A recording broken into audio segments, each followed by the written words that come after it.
আসসালামু আলাইকুম। আজ আপনাদেরকে দেখাবো কম্প্রেসারে হাওয়া লোড না দিলে কিভাবে চেক করবেন। কোথা থেকে মেশিনে কোথা থেকে লিক হচ্ছে।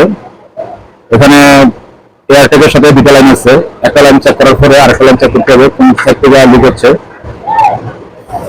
ওটা দেখলে বুঝতে পারবেন। আমি কম্প্রেসারের লাইনটা দিয়ে হাওয়ার লাইনটা ছেড়ে দিয়ে চেক করতেছি হাওয়া মানে কি থেকে। হাওয়া যদি নেমে যায় বুঝবেন দেখি ওই জায়গাটাই ওই এয়ারটেকটা থেকেই লিক করতেছে, এটার হাওয়াটা থেকে ওই থেকে চেঞ্জ করে দিলে হয়ে যাবে।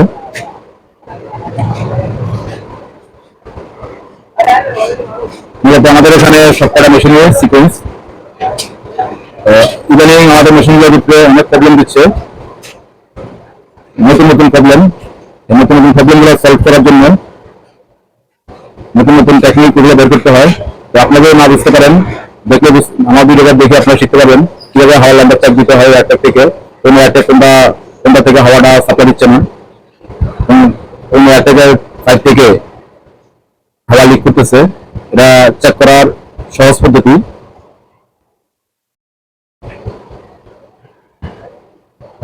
আমার ভিডিও না টেনে পুরোটা দেখবেন। যদি ভালো লেগে থাকে লাইক করবেন, শেয়ার করবেন, চ্যানেলটিকে সাবস্ক্রাইব করে দেবেন।